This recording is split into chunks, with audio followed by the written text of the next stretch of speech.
بسم اللہ الرحمن الرحیم احمدہ وصلی علی رسول الکریم اما بعد فاعوذ باللہ من الشیطان الرجیم بسم اللہ الرحمن الرحیم وَإِذْ قَالَ رَبُّكَ لِلْمَلَائِكَةِ إِنِّي جَاعِلٌ فِي الْأَرْضِ خَلِيفَةً قَالُوا أَتَجْعَلُ فِيهَا مَن يُفْسِدُ فِيهَا وَيَسْفِكُ الدِّمَاءَ وَنَحْنُ نُسَبِّحُ بِحَمْدِكَ وَنُقَدِّسُ لَكَ قَالَ إِنِّي أَعْلَمُ مَا لَا تَعْلَمُونَ صدق اللہ العلی العظیم وصدق رسولہ نبی الکریم۔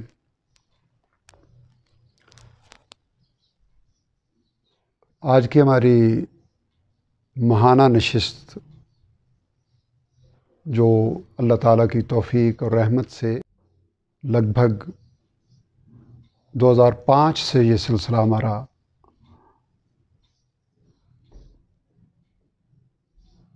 توفیق ربانی سے جاری ہے۔ پہلے مہینے میں 2 نشستیں ہوتی تھیں، اب 1 نشست ہے، اور اس کا پس منظر یہ جو میرے برابر میں ہمارے بزرگ، ہمارے محترم، انتہائی قابل قدر برادرم محمد اشفاق صاحب بیٹھے ہیں، یہ ان کی محبتوں کی قدردانی کے لیے یہ سلسلہ ہم نے شروع کیا تھا 2005 میں۔ پس منظر یہ ہے کہ اکتوبر 2003 میں مولانا خالد مسعود رحمۃ اللہ علیہ کی وفات ہوئی۔ انہی کی نسبت سے اشفاق صاحب سے میرا تعارف ہوا۔ مولانا خالد مسعود رحمۃ اللہ علیہ صاحب تدبر قرآن مولانا امین احسن اصلاحی رحمۃ اللہ علیہ کے تلمیذ کہلاتے بھی تھے، اور حقیقی معنی میں ان کے تلمیذ، ان کے وارث، ان کے جانشین اور ان کے کام کو آگے بڑھانے والے تھے۔ یہ تعارف غالباً 99 کے لگ بھگ خط و کتابت کے ذریعے خالد مسعود صاحب سے ہوا۔ پھر اکتوبر 2000 میں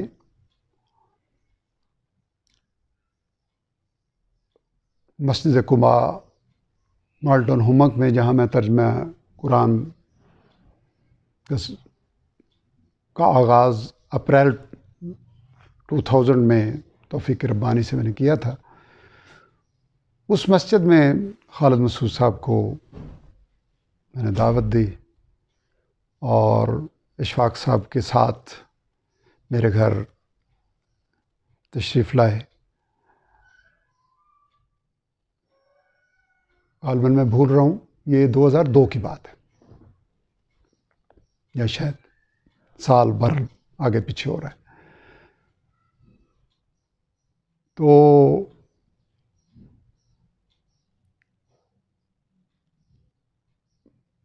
ایک 2 بار اشفاق صاحب کا گھر اس وقت اس گھر کے علاوہ ایک اور یہی مون پورہ میں ہوتا تھا۔ خالد مسعود صاحب جب تشریف لاتے تو میں ملنے آتا تھا۔ پھر ان کی وفات ہو گئی،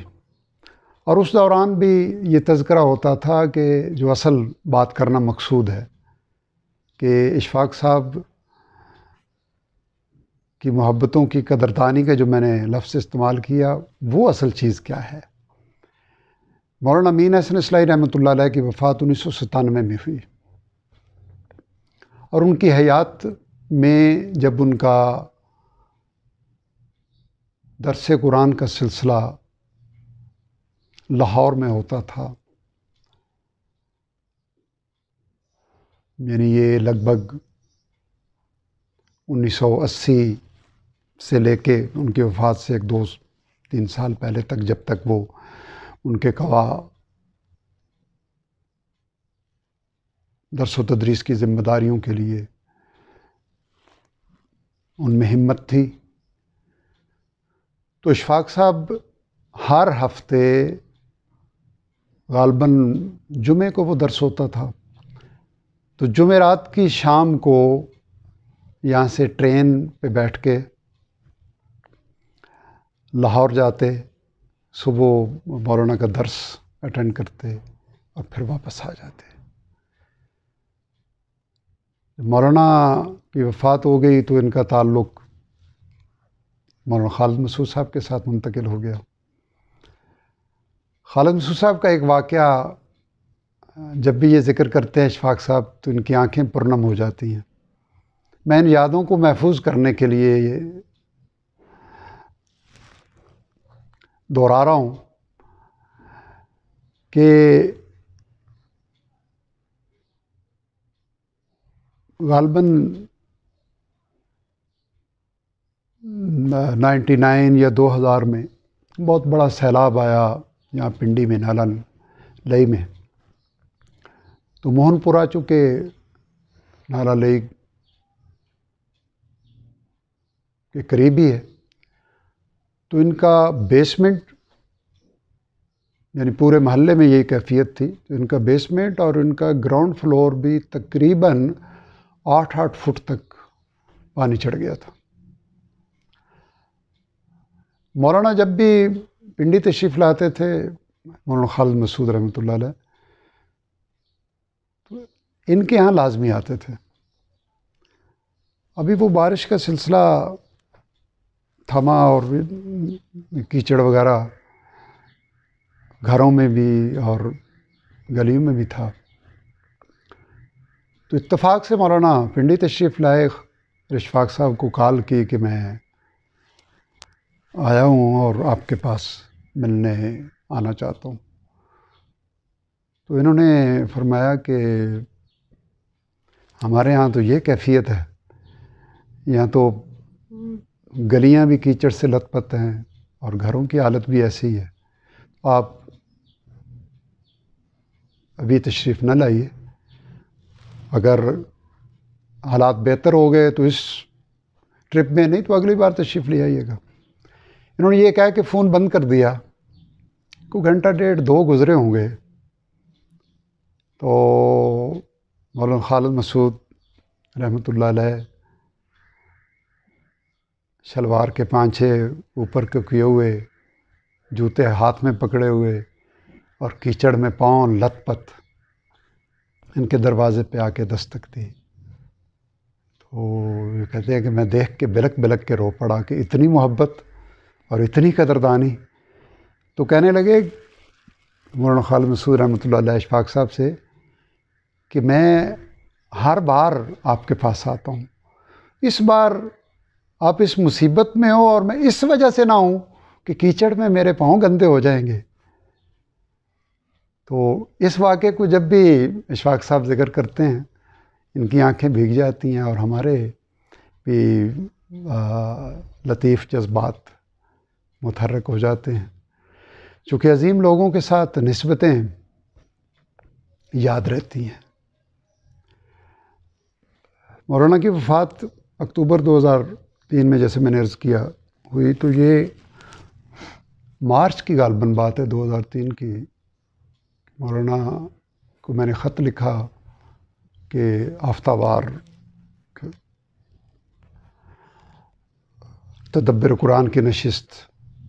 ماڈل ٹاؤن میں نے شروع کی ہے، تو 10-15 احباب ہیں، تو آپ جب تشریف لائیں تو آپ کی شرکت ہماری حوصلہ افزائی اور آپ کی دعائیں لینے کا ذریعہ بنے گی۔ مولانا نے مجھے خط لکھا جو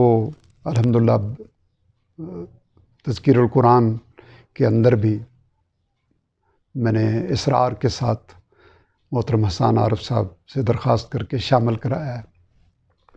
اور اس خط میں اشفاق صاحب کا تذکرہ موجود ہے۔ مولانا خالد مسعود صاحب نے مجھے لکھا میرے ان جذبات کی تحسین فرماتے ہوئے جو ظاہرہ عالم کی شایان شان ہے، ہم جیسے عامیوں کی وہ عزت کریں اور ہمارے جذبے کی قدر کریں، ان کے اس مقام کا تقاضا یہی ہے، ورنہ ہم تو جانتے ہیں کہ من آنم و من دانم ہماری کیا حیثیت ہے۔ تو فرمایا کہ میں پنڈی آؤں گا تو اشفاق صاحب کو بتا دوں گا، وہ آپ کو بتا دیں گے، تو آپ مجھے ملنے آئیے گا اپنے ساتھیوں سمیت۔ بہرحال مہینہ بھر بعد مارچ کی بات ہے، مولانا تشریف لائے، ان کی کال آئی، میں آیا ہوں لیکن میری صحت سفر کی اجازت نہیں دیتی، اس لیے آپ ملنے آ جائیں۔ میں یہ سمجھا کہ تنہا مجھے کہہ رہے ہیں، اس واقعے کے دہرانے کا بھی ایک خاص مقصد ہے، میں اینڈ پہ عرض کروں گا کہ میں آفس سے چھٹی کر کے سیدھا اپنے صاحبزادے کے گھر، نعمان صاحب کے گھر رہتے تھے، قیام فرماتے تھے، گلشن آباد، اڈیالہ روڈ۔ میں وہاں پہنچا تو مولانا سفید کلر کے لباس میں، سر پہ غالباً سفید ہی ٹوپی تھی، تو ڈرائنگ روم میں تشریف فرما تھے۔ میں جب اندر گیا تو فرمانے لگے میں آپ ہی کا انتظار کر رہا تھا۔ میں اکثر دوستوں میں یہ بات دہراتا ہوں کہ کاش، اور میں اللہ کی رحمت سے امید رکھتا ہوں کہ جب جنت میں ہماری ملاقات ہو تو مولانا اسی طرح فرمائیں میں تمہارا ہی انتظار کر رہا تھا۔ اللہ کاش ہمیں ان علماء کی جو دنیا میں نسبت عطا فرمائی ہے، ہمیں جنت میں بھی ان کا قرب، اور پھر ان کی نسبت سے انبیاء علیہ الصلوۃ والتسلیم، بالخصوص نبی کریم صلی اللہ علیہ وسلم سے ملاقات، ان کا قرب ہم سب کو عطا فرمائے۔ تو اس نشست کی اس تمہید کا مقصد یہ تھا کہ اس نشست کا پس منظر بیان کیا جائے کہ یہ نشست یہ کوئی جم غفیر قسم کا درس قرآن نہیں ہے، لیکن جس شخصیت کے ساتھ میں بیٹھا ہوں، میں سمجھتا ہوں کہ یہ اس قدر قیمتی ہیں کہ جن کی قدر مولانا خالد مسعود سے لتھڑے ہوئے پاؤں کے ساتھ ان کے گھر آ کے کریں، ان کی پیروی کرتے ہوئے اگر ہم ان کو مہینے میں ایک بار ملنے آئیں گے، اور ان کی اب اس بڑھاپے میں جو مجلسی زندگی کی کمی ہے اسے دور کرنے کی کوشش کریں گے، تو اللہ کی رحمت سے ہمیں امید ہے، یہ یقین ہے کہ ہماری یہ صحیح انشاءاللہ العزیز اللہ کے ہاں علم کی قدردانی اور اس کے دین کے ساتھ وابستہ لوگوں کی قدردانی کا ذریعہ بنے گی۔ ریکارڈنگ کا سلسلہ آج سے ہم شروع کر رہے ہیں انشاءاللہ العزیز، آئندہ یہ باقاعدگی سے ہوتا رہے گا۔ پچھلی نشست میں ہم نے سورہ بقرہ کا دوسرا رکوع پڑھا تھا، آیت نمبر 29 تک۔ آج آیت نمبر 30 سے انشاءاللہ العزیز ہم تیسرا رکوع پڑھیں گے۔ نہج اس کی کوشش یہی ہوتی ہے کہ جن سے ہماری نسبت ہے اہل علم سے، انہی کی نہج کو آگے بڑھانے کی کوشش کریں۔ اعوذ باللہ من الشیطان الرجیم،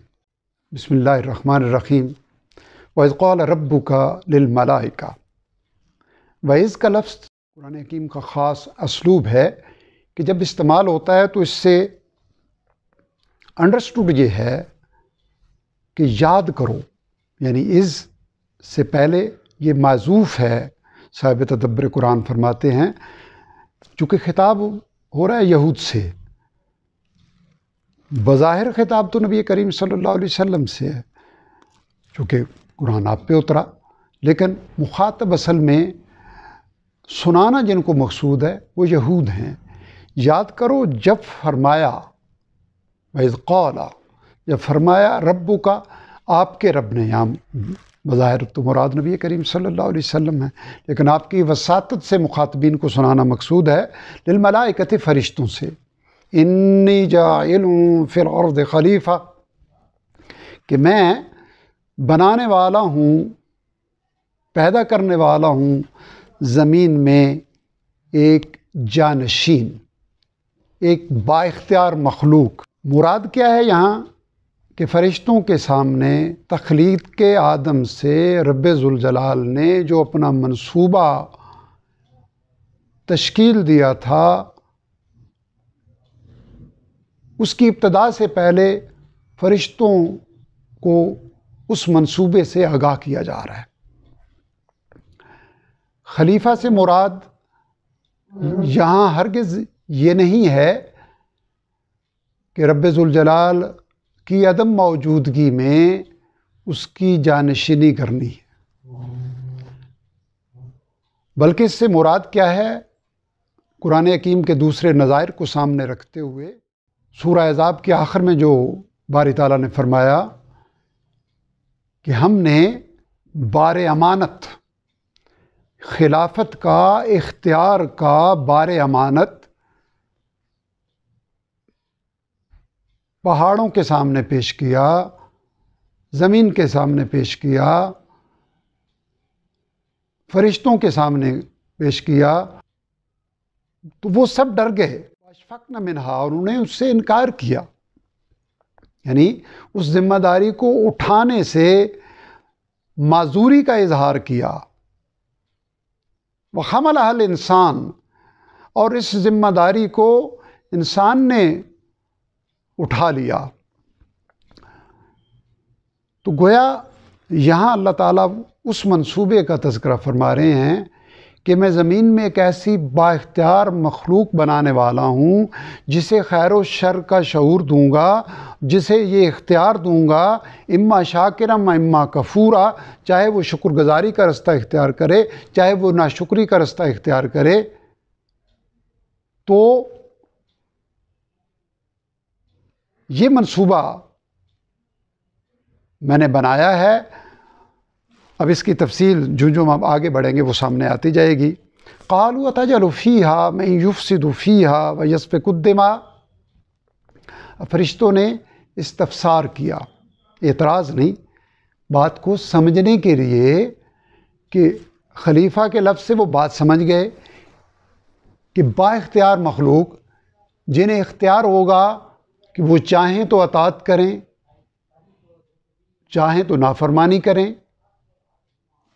تو فرشتوں سے بہتر اس بات کو کون جانتا تھا کہ جب آپ اختیار دیں گے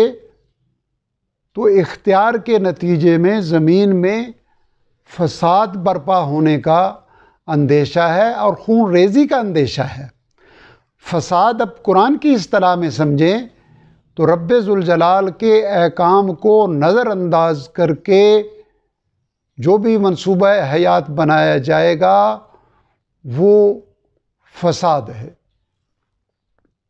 انبیاء علیہم الصلاۃ والتسلیم اسی لیے تشریف لاتے ہیں کہ انسانیت کو نافرمانی کے راستے سے ہٹا کے رب ذوالجلال کی اطاعت کی طرف، یعنی فساد سے ہٹا کے امن کی طرف لایا جائے۔ ایمان اصل میں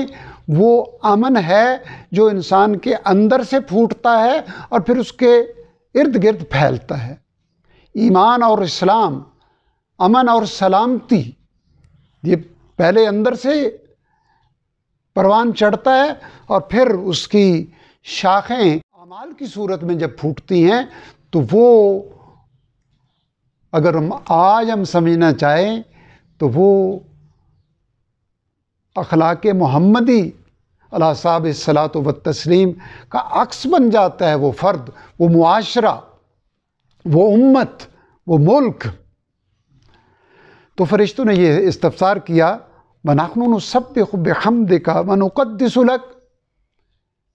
اس استفسار کے اندر ایک اور بات پنہاں ہے کہ آپ کی اس تخلیق کا مقصد محض اپنی تسبیح اور تقدیس کرانا تو ہو نہیں سکتا، کوئی بڑا مقصد ہے جسے ہم نہیں سمجھ پا رہے، کیونکہ یہ تسبیح اور تقدیس تو ہم کر ہی رہے ہیں، اور فرشتوں کی تسبیح اور تقدیس کے کیا کہنے کہ باری تعالیٰ خود فرماتے ہیں کہ وہ ہر لمحہ اپنے رب کی تسبیح میں مصروف ہیں اور اس کی نافرمانی نہیں کرتے، یعنی نافرمانی کا عنصر ہی ان کے اندر موجود نہیں ہے، وہ کرتے ہیں جو ان کا رب انہیں حکم دیتا ہے۔ قال انی اعلم ما لا تعلمون، رب ذوالجلال نے فرمایا کہ فرشتو تم نے جو سوال کیا ہے اس کے پیچھے جو تم پوچھنا چاہتے ہو، میرے اس منصوبے کے مقاصد جاننا چاہتے ہو، تو سن لو، میں وہ کچھ جانتا ہوں جو تم نہیں جانتے۔ ظاہر ہے رب ذوالجلال تو وہ بھی جانتے ہیں جب کچھ بھی نہیں تھا، هو الاول والآخر والظاہر والباطن وهو بكل شيء علیم، تو ہر چیز سے واقف ہیں۔ لیس کمثلہ شیء، اس جیسا کوئی نہیں ہے، اس سے پہلے کوئی نہیں تھا، اس کے بعد کوئی نہیں ہوگا۔ زمین کی تہ کے نیچے بھی اگر کچھ ہے اس کے علم میں ہے، آسمانوں کی وسعتوں میں کچھ ہے اس کے علم میں ہے۔ اب یہ ایک پہلو ہوا۔ اب دوسرا پہلو، قرآن چونکہ تاریخ کی کتاب نہیں ہے، قرآن ہدایت کی کتاب ہے، قرآن تاریخی انداز سے واقعات کو مرتب نہیں کر کے بیان کرتا، بلکہ وہ قلب محمدی علیہ صاحب الصلاۃ والتسلیم پہ اس اعتبار سے، اس ترتیب سے اترا جو آپ کی دعوت کے لیے جب جب ضرورت تھا، اور ظاہر ہے کہ اس ترتیب سے قرآن اترا بھی نہیں۔ یہ ترتیب نزولی نہیں ہے جو اس وقت ہمارے سامنے ہے، یہ ترتیب توقیفی ہے کہ جس ترتیب میں لوح محفوظ میں قرآن محفوظ ہے، اس ترتیب میں نبی کریم صلی اللہ علیہ وسلم نے اللہ تعالیٰ کے حکم سے اسے مرتب فرمایا۔ یہ جو ترتیب ہمارے سامنے موجود ہے۔ تو اب اگلی آیت، یعنی پہلی آیت تخلیق آدم سے بہت پہلے کی ہے، اگلی آیت تخلیق آدم کے بعد کی ہے، تو کوئی درمیان میں جوڑنے والا جملہ نہیں ہے، لیکن ہم جب سمجھیں گے تو اسے یوں سمجھیں گے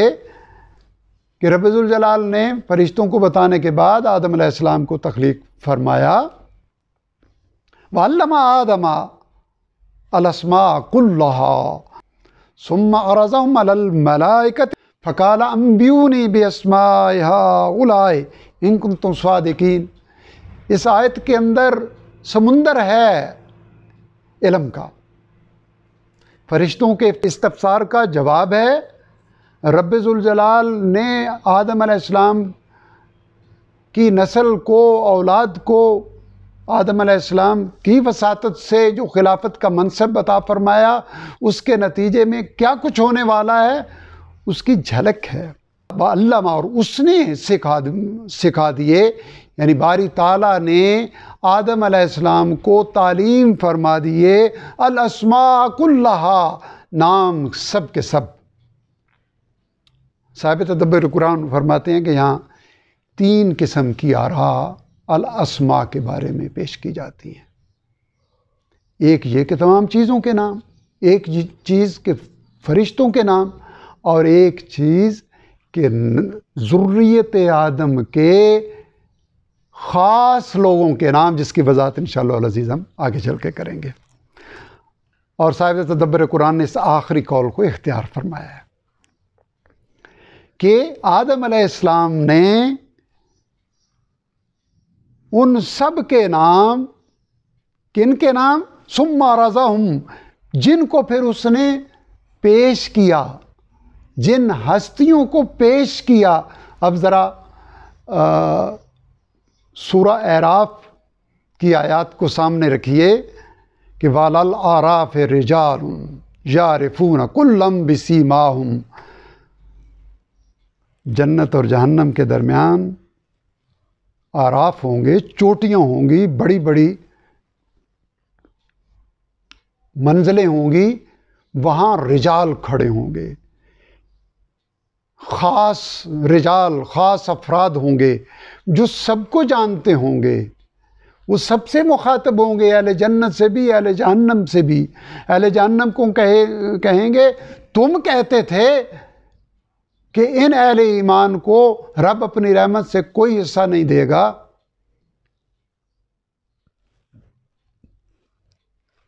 اب ان کو تو،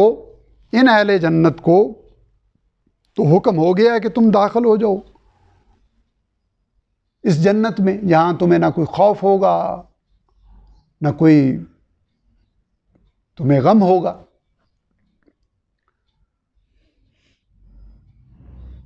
تو تمہارے وہ تمام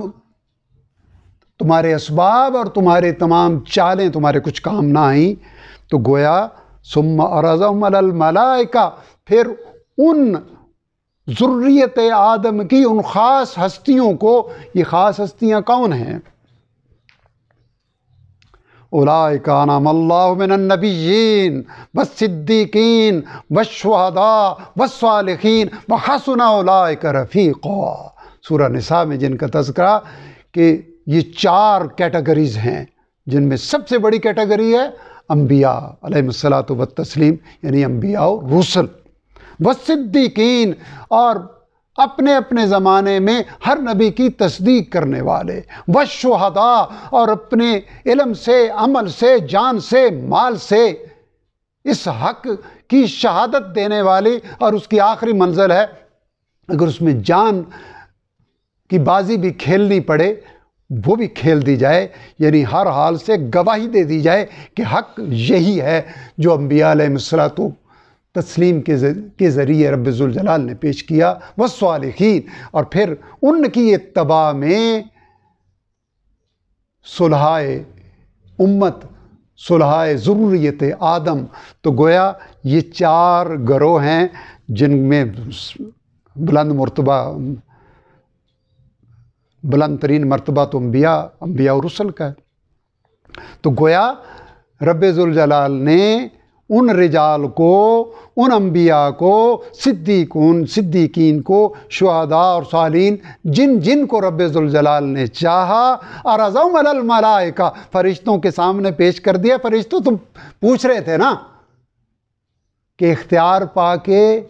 یہ زمین میں فساد برپا کریں گے، خون ریزیاں کریں گے، ذرا بتاؤ تو صحیح۔ فقال انبئونی باسماء ہؤلاء، ان لوگوں کے نام بتا دو، تم اگر یہ جانتے ہو، یہ سمجھتے ہو تو یہ تو بتا دو کہ یہ کون ہیں۔ ان کنتم صادقین، اگر تم اپنے اس خیال میں سچے ہو تو تمہیں معلوم ہونا چاہیے۔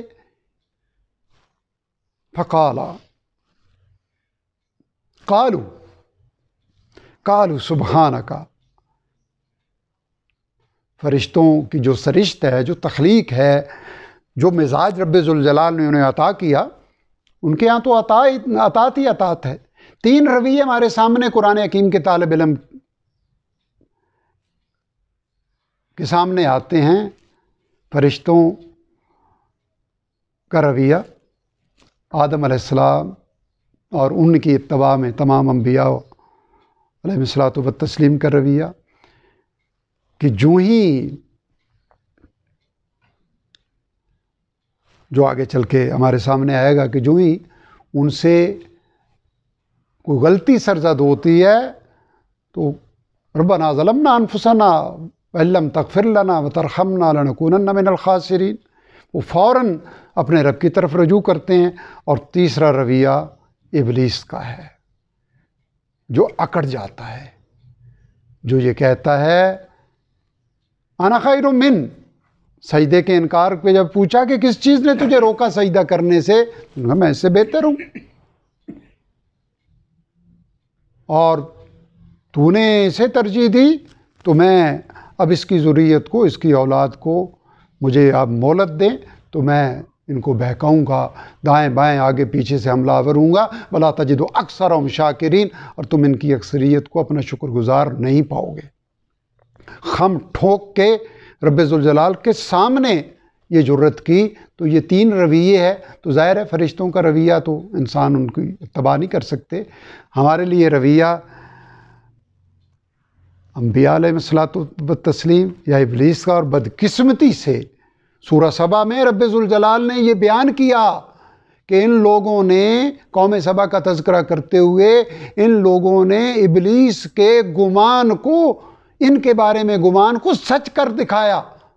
انہوں نے وہی کیا جو ابلیس چاہتا تھا کہ یہ میری ناشکری کے راستے پہ چلے۔ انسانیت کی اکثریت اپنے جد امجد، اور سورہ اعراف میں رب ذوالجلال نے فرمایا کہ اے اولاد آدم ان الشیطان عدو لکم فاتخذوہ عدوا، شیطان تمہارا دشمن ہے، اسے دشمنی سمجھو۔ یہ بہکا نہ دے تمہیں جس طرح اس نے تمہارے ماں باپ کو بہکا دیا تھا اور جنت سے نکال دیا تھا۔ لیکن ذرا غور کریں کہ انسانیت کی اکثریت ہر دور میں کس کے مزاج کی پیروی کرتی ہے، کس کے رویے کی پیروی کرتی ہے۔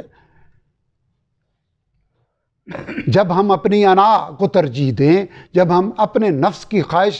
کو اہمیت دیں، جب ہم اپنی سوچ کو، اپنے قبیلے کو اور اپنی برتری کو اہمیت دیں، تو یہ رویہ انبیاء علیہ الصلوۃ والتسلیم کا رویہ نہیں ہے، یہ رویہ ابلیس کا ہے۔ یہ اس پہ ہمیں غور کرنا چاہیے۔ قالوا سبحانک لا علم لنا الا ما علمتنا، فرشتے کہنے لگے باری تعالیٰ آپ کی ذات ہر کمی سے پاک ہے، لا علم لنا، ہمیں کوئی علم نہیں ہے۔ آپ ہم سے نام پوچھ رہے ہیں، ہمیں تو جو ہم جانتے ہیں وہ بھی آپ کی عنایت سے جانتے ہیں۔ لا علم لنا الا ما علمتنا، انسان کو بھی یہی زیبا دیتا ہے کہ وہ ہر معاملے میں یہی کہے کہ باری تعالیٰ ہم جو جانتے ہیں یہ آپ کا کرم ہے، ورنہ ہم کچھ نہیں جانتے۔ انک انت العلیم الحکیم، بے شک آپ ہی سب کچھ جاننے والے ہیں اور آپ کے ہر کام میں حکمت ہے۔ آپ یہ تخلیق آدم کا جو آپ نے فیصلہ فرمایا ہے یہ مبنی بر حکمت ہے، ہم اسے سمجھ نہ پائیں یہ دوسری بات ہے، لیکن آپ کا علم کامل، آپ کی حکمت کامل۔ قال یا آدم، فرمایا اے آدم، انبئہم باسمائہم، تم بتا دو انہیں ان کے نام۔ اوپر والی آیت میں جیسے ہم پڑھ چکے، وعلم آدم الاسماء کلہا، ان سب کے نام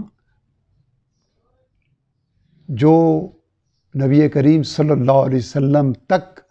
انبیاء اور رسل ذریت آدم میں سے پیدا ہونے والے تھے، پھر ان کے صدیقین، شہداء، صالحین، جن جن کو رب ذوالجلال نے وہاں سامنے پیش کیا، ان کے ناموں کا تعارف کرا دیا تھا۔ یہ آپ کا بیٹا ابراہیم ہے، یہ آپ کا بیٹا ہود ہے، صالح ہے، عیسیٰ ہے، موسیٰ ہے، محمد صلی اللہ علیہ وسلم ہے، یہ ان کے صدیق اکبر ہیں، یہ عمر بن خطاب ہیں، جو وہاں موجود تھا ان کے نام بتا دیے۔ فلما انبأہم باسمائہم، جب اس نے یعنی آدم علیہ السلام نے فرشتوں کو ان کے نام یعنی اپنی ذریت کے ان رجال کار کے جو رب ذوالجلال کے دیے ہوئے اختیار کو اس کی اطاعت کے مطابق نہ صرف استعمال کریں گے بلکہ پوری انسانیت کو اس اطاعت کی طرف، اس حق کی طرف لانے کے لیے اپنی جان، اپنا مال، اپنی صلاحیتیں کھپا دیں گے، ان کے نام بتا دیے۔ قال علم اقل لکم انی اعلم غیب السماوات والارض، تو رب ذوالجلال نے فرشتوں کو فرمایا میں نے تم سے فرمایا نہیں تھا کہ میں جانتا ہوں آسمانوں اور زمین کے غیب؟ کیوں؟ هو الاول والآخر والظاہر والباطن، رب ذوالجلال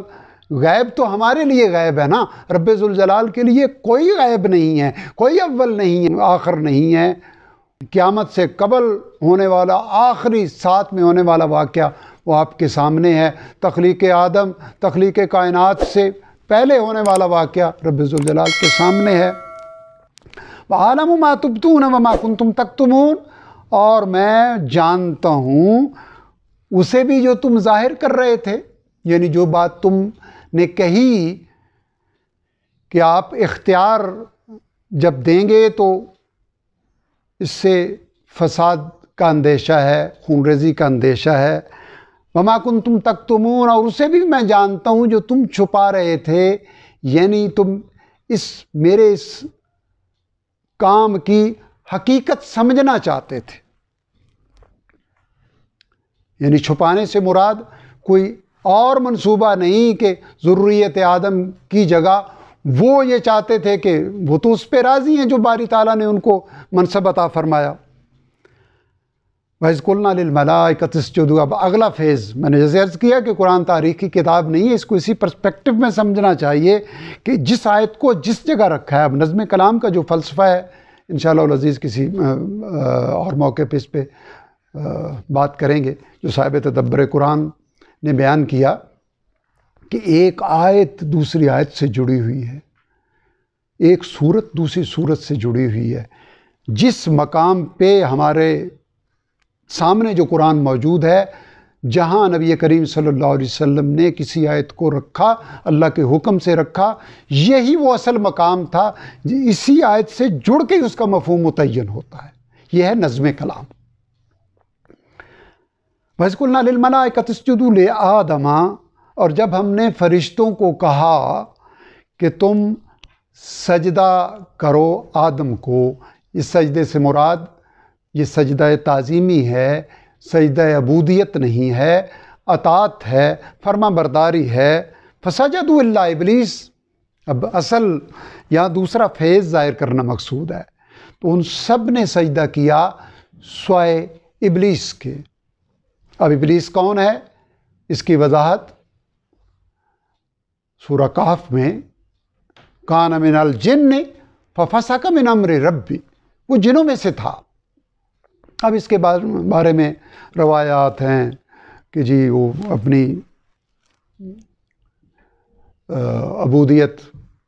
اپنے زہد و تقوی کی وجہ سے فرشتوں کی ہم نشینی اسے حاصل ہو گئی تھی۔ جو بھی پس منظر ہو، اصل بات کیا ہے کہ رب ذوالجلال کے منصوبے کا اہم ترین حصہ ہے ابلیس، جو آگے چل کے واضح ہوگا کہ ابلیس ذریت آدم کو بہکائے گا، وہ اللہ کی اطاعت سے ہٹانے کی کوشش کرے گا۔ اس لیے باری تعالیٰ نے اسے اس مجلس میں موجود رکھا۔ فرشتوں نے جو کہ اطاعت کرنی تھی انہوں نے سجدہ کیا، سوائے سب نے سجدہ کر دیا، سب فرشتوں نے سب سجدہ کر دیا سوائے ایک جن کے، یعنی ابلیس کے۔ ابا واستکبر وکان من الکافرین، اس نے انکار کیا، اس نے سجدہ کرنے سے انکار کیا اور تکبر کیا۔ یہ دو لفظ ذریت آدم کو ذہن میں بٹھانے کے ہیں۔ اگر یہ دو لفظ ان کا ارتکاب ذریت آدم کرے گی تو ان کا شمار ابلیس کے پیروکاروں میں ہوگا، چونکہ تکبر اولاد آدم علیہ السلام کا رویہ نہیں ہے، وہ آگے چل کے انشاءاللہ وہ بھی سامنے آئے گا۔ وَكَانَ مِنَ الْكَافِرِينَ، اور وہ کافروں میں سے ہو گیا۔ وَقُلْنَا يَا آدَمُ اسْكُنْ أَنْتَ وَزَوْجُكَ الْجَنَّةَ وَكُلَا مِنْهَا رَغَدًا حَيْثُ شِئْتُمَا۔ اب اگلا فیز فرشتوں سے اطاعت، ابلیس کا کردار ایک پرومیننٹ طور پہ سامنے ہونا کلیئر ہو گیا۔ اب انٹیرم پیریڈ پہ اللہ نے آدم علیہ السلام اور ان کی زوجہ کو جنت میں رہنے کا حکم دیا۔ وَقُلْنَا یا آدم، اور ہم نے فرمایا آدم سکونت اختیار کرو تم اور تمہاری بیوی جنت میں، اور تم دونوں اس جنت میں سے کھاؤ جہاں سے چاہو، وَلَا تَقْرَبَا هَٰذِهِ الشَّجَرَةَ، اور تم دونوں اس خاص درخت کے قریب نہ جانا، فَتَكُونَا مِنَ الظَّالِمِينَ، تو تم اپنے اوپر ظلم کرنے والوں میں سے ہو جاؤ گے۔ اس آیت کی وضاحت بھی ہم ایک ہی بار آگے چل کے کریں گے۔ فَأَزَلَّهُمَا الشَّيْطَانُ عَنْهَا، تو بہکا دیا ان دونوں کو، آدم علیہ السلام اور حوا علیہ السلام کو، شیطان نے اس خاص درخت جس کے کھانے سے رب ذوالجلال نے منع فرمایا تھا، فَأَخْرَجَهُمَا مِمَّا كَانَا فِيهِ، اور انہیں اس جنت سے، ان نعمتوں سے نکلوا دیا جس میں وہ دونوں تھے۔ وَقُلْنَا اهْبِطُوا بَعْضُكُمْ لِبَعْضٍ عَدُوٌّ، اور ہم نے فرمایا اتر جاؤ، تم ایک دوسرے کے دشمن ہو۔ وَلَكُمْ فِي الْأَرْضِ مُسْتَقَرٌّ وَمَتَاعٌ إِلَىٰ حِینٍ، اور تمہارے لیے اب زمین میں ایک مدت کے لیے ٹھکانہ ہوگا اور ایک معین مدت تک سامان حیات سے فائدہ اٹھانا ہوگا۔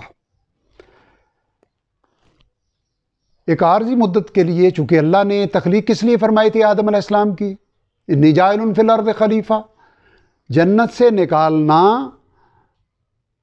جو کسی شاعر نے کہا نکلنا خلد سے آدم کا سنتے آئے ہیں، لیکن بڑے بے آبرو ہو کر تیری محفل سے ہم نکلے۔ یہاں جو فرمایا گیا کہ تم اتر جاؤ یہاں سے، زمین میں تمہارے لیے ایک مدت تک ٹھکانہ ہوگا اور فائدہ اٹھانا ہوگا، تو اس سے مراد ہرگز یہ نہیں ہے کہ جنت سے آدم علیہ السلام اور ان کی بیوی کو بطور سزا نکالا گیا۔ کیوں؟ کہ باری تعالیٰ نے خود فرمایا فرشتوں سے، انی جاعل فی الارض خلیفہ۔ آدم علیہ السلام کی تخلیق سے پہلے جو منصوبہ ارشاد فرمایا وہ تھا زمین کے لیے، اور چونکہ اس منصوبے کا یہ لازمی پارٹ تھا، حصہ تھا، جزء تھا کہ جنت میں رکھ کے ابلیس کے رویے آدم علیہ السلام کے رویے کا تقابل پیش کیا جائے، اور اس کے بعد ان کو اصل امتحان کی جگہ پہ، چونکہ ابلیس جنوں میں سے تھا اور جن بھی انسانوں کی طرح با اختیار مخلوق ہیں اور انسانوں کے پیرلل وہ قیامت تک موجود ہیں، انسانوں سے پہلے موجود تھے، تو اس خاص درخت کے بارے میں بحث کرنا بھی جو حکمت ربانی ہے اس کے اعتبار سے کوئی اہمیت نہیں ہے کہ وہ گندم کا درخت تھا، وہ کس چیز کا درخت تھا۔ اصل بات کیا ہے کہ یعنی مثال کے طور پہ آپ یوں سمجھیے کہ رمضان المبارک میں سال میں 1 مہینہ 365 دنوں میں 30 دن سحر کے وقت سے لے کے افطار تک ہم حلال چیزوں سے اللہ تعالیٰ کے حکم سے رکتے ہیں، یعنی روزے کی حالت میں وہ کام اگر کریں گے تو روزے کی حالت میں وہ ہمارے لیے حلال نہیں ہیں، یعنی فی نفس ہی وہ حلال ہیں، لیکن اس معین وقت میں وہ اللہ تعالیٰ نے ممنوع کر دیے تو وہ ہمارے لیے ممنوع ہیں۔ تو اسی لیے جنت میں ایک چیز سے ہر نعمت کی اجازت عطا فرمائی، جہاں سے چاہو جو چاہو کھاؤ، صرف ایک چیز سے رکنا۔ اور یہاں سے ایک اور بات بھی سامنے آتی ہے کہ انسان کی تخلیق اللہ تعالیٰ نے جن اجزاء سے کی اس کے اندر یہ چیز بھی شامل ہے کہ انسان کو جس چیز سے روکا جاتا ہے وہ اسی چیز کی طرف اس کی رغبت، کریز، خواہش پیدا ہوتی ہے۔ لیکن یہاں دوسرا ایلیمنٹ بھی ہے، وہ بھی اگلی آیات میں سامنے آئے گا کہ شیطان نے، یہاں دوسرا ایلیمنٹ ہے جو ہم اوپر والی آیت میں پڑھ چکے کہ فَأَزَلَّهُمَا الشَّيْطَانُ عَنْهَا، کہ ایک تو وہ انسان کی اجزائے ترکیبی کا اثر، اور دوسرا شیطان نے انہیں ورگلایا، جس کی وضاحت آگے بہت ساری صورتوں میں ہم پڑھیں گے، جس کا میں ایک حوالہ دے چکا کہ اس نے کہا کہ مجھے آپ مہلت دے دیں قیامت تک، تاکہ میں ان کے آگے پیچھے دائیں بائیں سے ان پہ حملہ آور ہوں گا، ان کو ورگلاؤں گا، انہیں امیدیں دلاؤں گا، بلا تجد اکثرہم شاکرین، اور ان کی اکثریت کو آپ اپنا شکر گزار نہیں پائیں گے۔ تو گویا اللہ تعالیٰ کے منصوبے کے تحت مسکن جو آدم علیہ السلام کا تھا وہ زمین ہی تھا، لیکن جو ابدی مسکن ہے وہ ہے جنت۔ یعنی وہ تعارف کرایا کہ آدم علیہ السلام کے لاشعور میں اس جنت کا عکس اس کی ذریت کے اندر منتقل ہو جائے۔ آج ہر انسان یہ چاہتا ہے نا کہ اسے کبھی بڑھاپا نہ آئے، اسے کبھی بیماری نہ ہو، وہ جو چاہے اس کا ارادہ پورا ہو۔ اس کی جگہ آدم علیہ السلام کو ان کی اہلیہ محترمہ، ہمارے جد امجد، ہماری والدہ مکرمہ، پوری نسل انسانی کی، ان کو تجربہ کرا کے بتا دیا کہ یہ وہ مقام ہے لا خوف علیہم ولا هم یحزنون، جہاں نہ انہیں کوئی غم ہوگا، نہ انہیں ماضی کا پچھتاوا ہوگا، نہ مستقبل کا کوئی اندیشہ ہوگا، نہ کبھی بڑھاپا ہوگا، نہ کبھی بیماری ہوگی، نہ تھکاوٹ ہوگی، اور نہ ہی کوئی غیر مطلوب اجزاء جسم کے اندر سے خارج ہوں گے جو ان کے لیے کراہت کا باعث بنے۔ تو اس لیے بھی جنت میں رکھا کہ وہ تعارف بن جائے کہ اصل ٹھکانہ ذریت آدم کے اطاعت شعار لوگوں کا وہی جنت ہے۔ فَتَلَقَّىٰ آدَمُ مِن رَبِّهِ، تو سیکھ لیے آدم علیہ السلام نے اپنے رب سے کلمات، کچھ خاص کلمات۔ یہ خاص کلمات کون سے ہیں؟ یہ دوسرے مقام پہ ہمارے سامنے آتے ہیں۔ ربنا ظلمنا انفسنا وَإِن لَّمْ تَغْفِرْ لَنَا وَتَرْحَمْنَا لَنَكُونَنَّ مِنَ الْخَاسِرِينَ۔ یہ ہے انسانیت کے جد اعلیٰ کا رویہ۔ لیکن انسانیت کی اکثریت پیروی کس کی کرتی ہے؟ ابلیس کی، جو ہمارے جد اعلیٰ کا دشمن تھا۔ اللہ نے فرمایا یا بنی آدم ان الشیطان عدو لکم فاتخذوہ عدوا، یہ تمہارا دشمن ہے، اسے دشمن سمجھو۔ یعنی دشمن کو تیر و تفنگ سے کوئی جنگ تو نہیں کرنی، یعنی اس کے وسوسوں سے اپنے آپ کو بچاؤ اور اپنے جد امجد کے رویے کو اختیار کرو، انبیاء اور رسل کی پیروی کرو، اللہ تعالیٰ کی اطاعت اور اس کی رحمت کے حقدار قرار پاؤ گے۔ وہ چند کلمات سیکھ لیے، فتاب علیہ، تو اس نے یعنی رب ذوالجلال نے توجہ فرمائی اس پر، یعنی ان کی توبہ قبول فرمائی۔ انہ هو التواب الرحیم، بے شک وہ بہت بڑا توبہ قبول فرمانے والا مہربان ہے۔ قلنا اہبطوا منہا جمیعا، ہم نے فرمایا کہ تم اتر جاؤ یہاں سے سب کے سب۔ ایک بات رہ گئی، بعضکم لبعض عدو، جو اوپر والی آیت میں آیا کہ تم ایک دوسرے کے دشمن ہو، یہاں سے مراد کیا ہے؟ وہی جو سورہ اعراف کا میں نے حوالہ دیا کہ اولاد آدم یعنی آدم علیہ السلام کا دشمن ابلیس، گویا اولاد آدم کی دشمن ذریت ابلیس۔ یہاں اس سے مراد ہرگز نہیں ہے کہ آدم کی دشمن نعوذ باللہ ان کی بیوی تھی، تم ایک دوسرے کے دشمن ہو، یہ مراد ہرگز نہیں ہے۔ قلنا اہبطوا منہا جمیعا، تم سب اتر جاؤ یہاں سے، تم سب سے مراد ابلیس، آدم اور حوا۔ یعنی آدم علیہ السلام، حوا علیہ السلام اور ابلیس لعین۔ فَإِمَّا يَأْتِيَنَّكُم مِّنِّي هُدًى فَمَن تَبِعَ هُدَايَ فَلَا خَوْفٌ عَلَيْهِمْ وَلَا هُمْ يَحْزَنُونَ۔ پھر جب تمہارے پاس آئے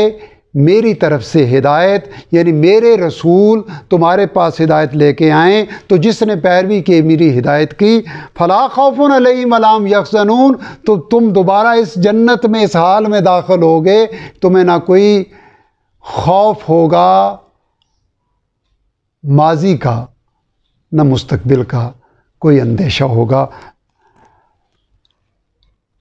والذین کفروا وکذبوا بآیاتنا، جبکہ اس کے مقابلے میں اب یہ اس سکیم کا دوسرا پورشن سامنے آ گیا کہ اولاد آدم کو جو خلافت عطا فرمائی، اس میں سے جو اطاعت کریں گے انبیاء علیہ الصلاۃ والتسلیم کی لائی ہوئی ہدایت کی، وہ جنت میں داخل ہوں گے، ان پہ نہ کوئی خوف ہوگا اور نہ ہی وہ غمگین ہوں گے۔ اور ان میں سے جنہوں نے کفر کیا اور جھٹلایا بآیاتنا، ہماری آیتوں کو، یعنی ہمارے انبیاء کی بھیجی ہوئی ہدایت کی تکذیب کی، اولئک اصحاب النار، یہی لوگ اہل دوزخ ہیں، ہم فیہا خالدون، وہ اس میں ہمیشہ رہیں گے۔ یہ ہے خلاصہ کہ جو خلافت دی اس لیے دی کہ اختیار ہے، اما شاکرم اما کفورا، شکر گزاروں کے لیے جنت اور نافرمانوں کے لیے جہنم، ذریت آدم کے لیے بھی اور ذریت ابلیس کے لیے بھی، چونکہ یہ دو ہی مخلوقات ہیں جو